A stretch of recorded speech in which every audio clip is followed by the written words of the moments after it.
প্রথমবার কিন্তু সাধলেন নয়, গোলবারের বাইরে চলে গেলেন। ফলশ্রুতিতে গোলকিক যাত্রায় গোলকিক লাভ করলেন হয় মুন্সিগঞ্জ একাডেমি।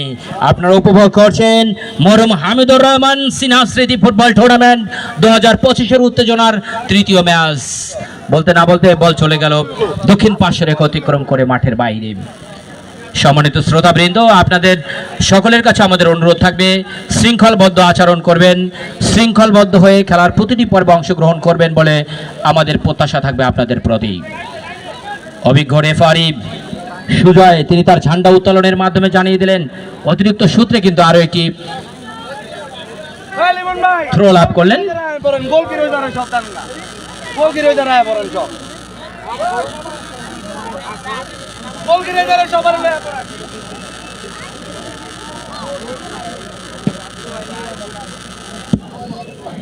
আক্রমণে যাওয়ার চেষ্টা মুন্সিগঞ্জ একাদশ, ডান প্রান্ত দিয়ে বাড়িয়েছিলেন অভিজ্ঞ রেফারি সুজয় যিনি মার্কে রেখেছিলেন এবং অফসাইড সংক্রান্ত বিধি ভঙ্গের কারণে অফসাইডের নির্দেশ সবার দৃষ্টি এলো।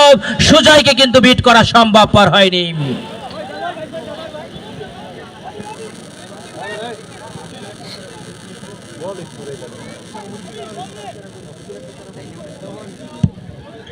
জোন টু জোন মার্কিং এ ছিল বটে, চমৎকার আক্রমণও ছিল, কিন্তু সেই আক্রমণে কোনো দানা বাঁধতে দেয়নি ওই মেদিনী মন্ডল একাদশ। ডান প্রান্ত দিয়ে আবারও মধ্যমাঠে এই মুহূর্তে বিচরণ করছে 6 নম্বর জার্সি দাঁড়িয়ে একাধিক খেলোয়াড়কে কাটিয়ে নিজের নিয়ন্ত্রণে নেওয়ার চেষ্টা, তা থেকে 9 নম্বর চমৎকার বোঝাপড়া, কিন্তু না শেষ পর্যন্ত রাখতে পারেনি। ফাউল সংক্রান্ত বিধি ভঙ্গের কারণে ফাউল নির্দেশ। মধ্যমাঠে যিনি ম্যাচ পরিচালনা করছেন আপনারা জানেন, যিনি অত্যন্ত শক্ত হাতে ম্যাচ পরিচালনা করার ক্ষমতা রাখেন এবং যিনি তার সৃষ্টিশীল পরিচালনার মধ্য দিয়ে ফুটবল অঙ্গনে নিজেকে এক অনন্য উচ্চতায় তুলে ধরেছেন। সেন্টার মিডফিল্ডার থেকে কিক করার জন্য প্রস্তুত। দেখা যাক ওই মেদিনী মন্ডল একাদশের ফরেন রিক্রুট তিনি তার সৃষ্টিশীল কিকটি করতে পারেন কিনা, বলটিকে গোল জালে জড়িয়ে দিতে পারেন কিনা। লম্বা করে করেছেন আচমকা শট, কিন্তু গোলরক্ষক ওই সোহাগ যিনি তার ম্যাগনেটিক গ্লাভসে বলটা তালুবন্ধ করলেন। কোনো বিপদ এবং বিপর্যয় নয়, খেলার ফলাফল যা ছিল তাই। মেদিনী মন্ডল একাদশ 0, পক্ষান্তরে মুন্সিগঞ্জ একাডেমি 0-0 বলতে যেন যথেষ্ট শূন্যতা বিরাজ করছে আমার হিয়ার মাঝে। ফুটবলের দর্শকরা কিন্তু এই মুহূর্তে গোল চাই বন্দনায় উৎসব উদ্গ্রীব রয়েছেন। মুন্সিগঞ্জ একাডেমির 11 নম্বর জার্সি দাঁড়িয়ে আলতো করে থ্রু বাড়িয়েছিলেন বটে, রাখতে পারেনি, বল চলে গেল আবারও দক্ষিণ পাশের রেখা পশ্চিম পাশের রেখা অতিক্রম করে মাঠের বাইরে। ফলশ্রুতিতে লম্বা থ্রো, দেখা যাক সে থ্রো থেকে আক্রমণে চলতে পারেন কিনা, কিন্তু না। অপূর্ব দলীয় কাপ্তান ওই যিনি বসুন্ধরা কিংসে নিয়মিত খেলে থাকেন, তা থেকে 7 নম্বর জার্সি দিয়ে ঢুকে পড়েছেন আক্রমণে, কিন্তু গোলরক্ষক সোহাগ এজন্য শেয়ানের এক প্রতি স্বাক্ষর নিজের দুহাত যেন উজাড় করে দিচ্ছেন তার সপক্ষে কথা বলার জন্য। আমি মিমি মার্টিনেজের কথা বলেন, বাংলাদেশের আশরাফুল রানার কথা বলেন, জিকুর কথা কেন বলছেন না? আমি তো সেই আশরাফুল রানা জিকুদের প্রতি স্বাক্ষর হতে চাই। চমৎকার ভাবে ডান প্রান্ত দিয়ে নির্ধারিত সময়ের আগে বেরিয়ে বলটিকে তালুবন্ধ করলেন। ফলশ্রুতিতে কোনো বিপদ এবং বিপর্যয় নয়, খেলার ফলাফল যা ছিল তাই। মেদিনী মন্ডল একাদশ 0, পক্ষান্তরে মুন্সিগঞ্জ একাডেমি 0 বলতে যেন শূন্যতা বিরাজ করছে আমার হিয়ার মাঝে।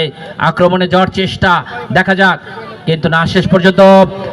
চমৎকার, অসাধারণ, এবং সে 10 নম্বর জার্সি দাঁড়ি অপূর্বতার অপূর্বতা দেখিয়ে দিলেন। অপূর্ব যা পূর্বে ঘটেনি সেরকম একটি দৃষ্টিনন্দন শট, এবং আচমকা শটে তিনি কিন্তু বলটিকে গোল জালেন জড়িয়ে দিলেন এবং অবিকে বুঝতে দেয়নি আমি যে কতটা পারঙ্গম, আমি যে গোল করতে যথেষ্ট ক্ষুধার, আমি যে গোল ক্ষুধার্ত থাকি, আমি যে কিলিয়ান এমবাপ্পে স্টাইলে গোল করতে জানি, তা কিন্তু তুমি দেখে নাও। এবং অপূর্বতার নামের প্রতি বিচার করলেন বসুন্ধরা কিংস থেকে যিনি নিয়মিত বেড়ে উঠেছেন, তিনি তার নামের প্রতি 1-0 গোলের ব্যবধানে কিন্তু দলকে এগিয়ে নিয়ে গেলেন। লম্বা করে কিল করেছিলেন বটে, ফ্লাইবার উঁচিয়ে মাঠের বাইরে। ফলশ্রুতিতে আরো একবার কিন্তু গোলকিক যাত্রায় গোলকিক লাভ করলেন ওই মুন্সিগঞ্জ একাডেমি। খেলার ফলাফল মুন্সিগঞ্জ একাডেমি 1, পক্ষান্তরে মেদিনী মন্ডল একাদশ 0। রেফারি সিদ্ধান্ত চূড়ান্ত বলে বিবেচিত হবে। There is no another decided not eligible in our commentary box. I mean, know that our referee has a lot of experience about the football action. They are the Molida Denian team partial director. There is no scope, there is no doubtness about this decision. Now continue the match. where face the Medhini Mandal versus Munshigans Academy. Now result in Munshigans Academy 1 and Medhini Mandal is now score is shown now. What a glorious movement we are watching. What a contest match we are faced. We are faced the two great team, Medhini Mandal and Munshigans Academy. Dear audience, we are watching now our VIP gallery where presented our president in this tournament, Mr. Habibur Rahman Chakladar Opu, and another organizing person in our commentary will be stand at this moment in the stage. So we are watching the hard contest match. Marum Habibur Rahman, Hamidur Rahman Sinha City Football Tournament 2025. Now continue. Wow, what a glorious movement. What a good chance and miss the chance. There is no score. Now the score is Munshigans Academy 1, Medhini Mandal Ekadash is now shown no.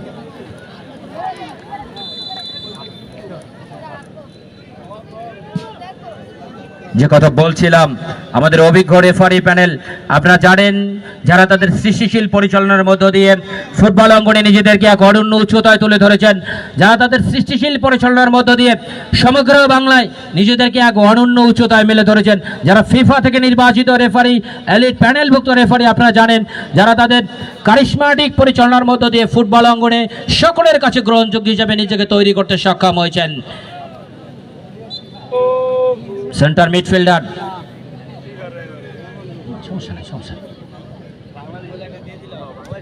লম্বা করে বাড়িয়েছেন সহযোদ্ধা ওই ইব্রাহিমকে উদ্দেশ্য করে, কিন্তু না, অনেকটা অনুপস্থিত রয়েছেন। এই ইব্রাহিম হেড করতে পারেনি। এ যাত্রায় আবারও সে 9 নম্বর জার্সিধারী ওই মেদিনী মন্ডল একাদশের আশিক ডান প্রান্ত দিয়ে ঢুকে পড়েছেন বিপদ সীমানার মধ্যে, কড়া মার্কিং এ রেখেছেন, জোন টু জোন মার্কিং করে রেখেছেন, কিন্তু এই মুহূর্তে মেদিনী মন্ডল একাদশ যদিও তারা 1-0 গোলের ব্যবধানে ব্যাকফুটে রয়েছেন, দেখা যাক সেই জায়গা থেকে সন্দেহবৃত্তির ফুটবল উপহার দিতে পারেন কিনা। রেফারির বাঁশি, ফাউল সংক্রান্ত বিধিভঙ্গের কারণে ফাউলের নির্দেশ। সবার দৃষ্টি এড়ালো যিনি আজকের ম্যাচ পরিচালনা করছেন, অভিজ্ঞ রেফারি, যাকে বিট করা সম্ভবপর হয়নি।